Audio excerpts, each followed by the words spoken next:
ഇന്ന് വീണ്ടും അടിപൊളി ഒരു ഓണം സ്പെഷ്യൽ മൽക്കോട്ടൺ സാരിയാണ്. കണ്ടോ എന്ത് രസാണ് നോക്കി കളർ കാണാനായിട്ട്.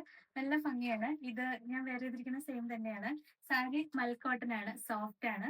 എന്നിട്ട് ഇതാ ഇങ്ങനെ ഒരു കസവിന്റെ വീവിങ്സ് ആട്ടോ രണ്ട് സൈഡിലും കൊടുത്തേക്കുന്നത്. നല്ല ഭംഗിയുള്ള ഇത് മാത്രമേ ഉള്ളൂ. മുന്താണി പോർഷൻ എല്ലാം സെയിം ഇങ്ങനെ തന്നെയാണ് വരിക. ഇങ്ങനെയാണ് വരുന്നത്. നല്ല രസമല്ലേ കാണാനായിട്ട്. ഈ കളർ കോമ്പിനേഷൻ നല്ല ഭംഗിയാണ്. ഇതിനകത്ത് ഒരു ഡാർക്ക് കോഫി ബ്രൗണും പിന്നെ ഓറഞ്ചും പിന്നെ ഗോൾഡനും അങ്ങനെയുള്ളൊരു ചെറിയ വീവിങ്സ് ആണ് കൊടുത്തേക്കുന്നത്. ഇങ്ങനെയാണ് വരിക. ഇതിന്റെ എൻഡ് പോർഷനിൽ അതായത് മുന്താണിയിൽ നല്ല രസമായിട്ട് ടാസിൽസും കൊടുത്തിട്ടുണ്ട്. സിമ്പിൾ ആണ്. നമുക്ക് ഓണത്തിന് അടിപൊളിയായിട്ട് വെയർ ചെയ്യാം. കളർ കോമ്പിനേഷൻ ആണ് ഭയങ്കര ഭംഗിയാട്ടോ. നല്ല രസമാണ്. ഏത് ബ്ലൗസ് വേണമെങ്കിലും പെയർ ചെയ്യാം. പിന്നെ ഇതിനകത്ത് റണ്ണിങ് ആയിട്ട് കട്ട് ചെയ്യണമെങ്കിൽ കട്ട് ചെയ്യാം. നല്ല ലെങ്ത് ഒക്കെ വേണ്ടവർക്ക് അങ്ങനെ തന്നെ കൊടുക്കണമായിരിക്കും നല്ലത്. ഇതിന്റെ റേറ്റ് ആണെങ്കിൽ 899 മാത്രമേ ഉള്ളൂ. ഇത് ഇഷ്ടപ്പെട്ടിട്ടുണ്ടെങ്കിൽ വാട്സപ്പിൽ ഓർഡർ ചെയ്താൽ മതി. ഓർഡർ ചെയ്യേണ്ട നമ്പർ സ്ക്രീനിൽ കൊടുത്തിട്ടുണ്ട്. സ്ക്രീൻഷോട്ട് എടുത്ത് അയച്ചാൽ മതി കേട്ടോ. Thank you.